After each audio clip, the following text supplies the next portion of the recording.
a paintbrush whooshed across the sky, leaving a trail of bright orange and crimson light.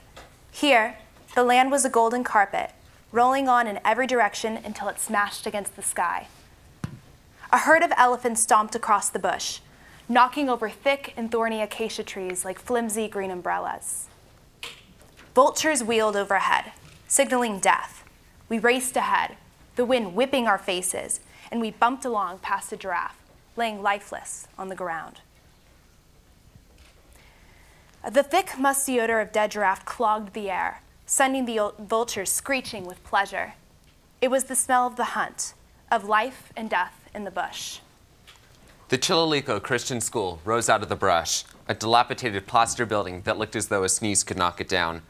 Sweat pocked my brow and my face was tomato red. To be frank, I was a little nervous about meeting the children I'd come to support. A check for $7,500 was tucked into my pocket, an amount 20 times the average zombie yearly salary. My sister and I had raised this money through our nonprofit organization, PLANETLifeFORCE, and we were very proud. 100 children swarmed our car, their faces shining with excitement. Pastor Emmanuel, their principal, stepped forward, gratefulness in his eyes. We cannot tell you how much this means to us. The money we have raised has bought chickens and other livestock for the children and has allowed them to buy new parts for their broken well.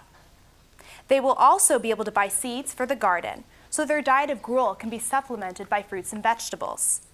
The animals and produce are also a step towards self-sufficiency, for they will be able to sell what they breed and grow. Pastor Emmanuel led us behind the school, where children swayed to ancient tribal rhythms. After that, we helped them plant their first garden and dig a new well. Before our donations, the children trudged an hour and a half daily to the local river to bring back tainted water to drink. Now, they have fresh water, but we really need to do more.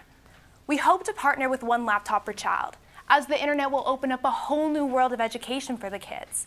But first, we have to raise the money to buy them electricity and other basic school supplies, such as chalkboards, books, and desks.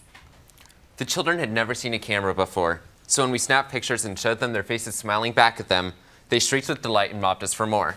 Having my picture taken was something I take for granted, but for them it was a revelation.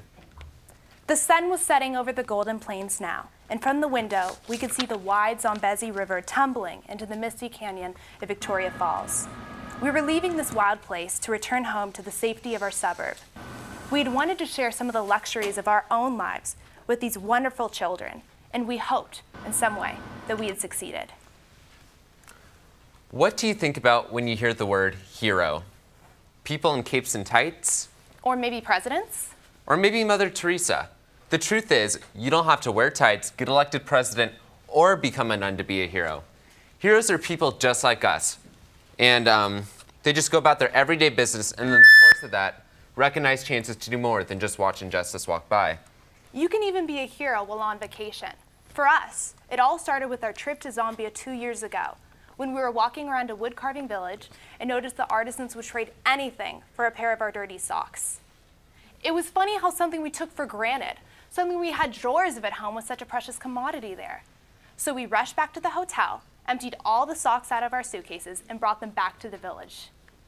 It was then that we stumbled upon the Chililico School and Orphanage. This was a pivotal moment for us.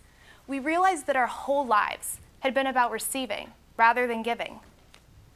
We are all guilty of turning our heads when we see strangers suffering.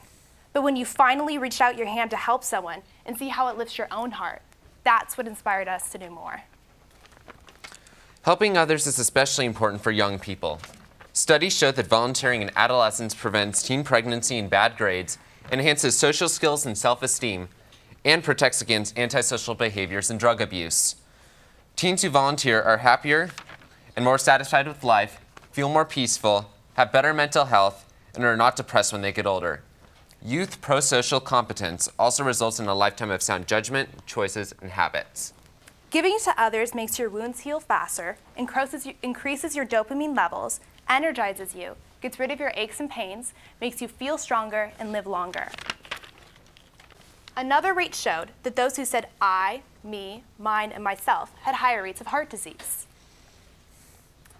In his groundbreaking book, The End of Poverty, Jeffrey Sachs said that 31 cents a day can save a life and that 1.2 billion people live on less than $1 a day. If you think about how easily we fritter away 31 cents on stuff we don't actually need, and that 99% of the stuff we buy ends up in the trash within 6 months anyway, I mean, there are so many better things we could do with our resources. Everyone in him has the spark of greatness. All we need to do is say yes to it, to not walk by when we see someone who needs their help. As philanthropist Brad Meltzer once said, "It is my core belief that ordinary people can change the planet."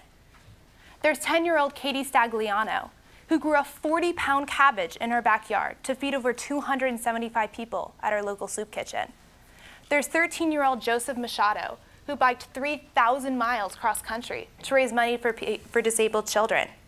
Then there was the boy musician, who put on a rock concert to raise money for indigent women to get free mammograms after his mom was diagnosed with breast cancer. Heroes don't have to be famous, and they don't have to be brave. Heroism doesn't happen in the absence of fear, it happens in its presence. It happens when we choose to go on despite it. Heroes are just ordinary people who do extraordinary things. As Emerson once wrote, "It is one of the most beautiful compensations of this life that no man can sincerely try to help another without helping himself." When we went on our first African safari vacation, we had no idea that it would result in us helping over 200 children. But all it took was some hard work, writing some letters, and holding out our hands. I think if everyone just did a little bit, the world would be a much different and better place. Thank you so much for your time.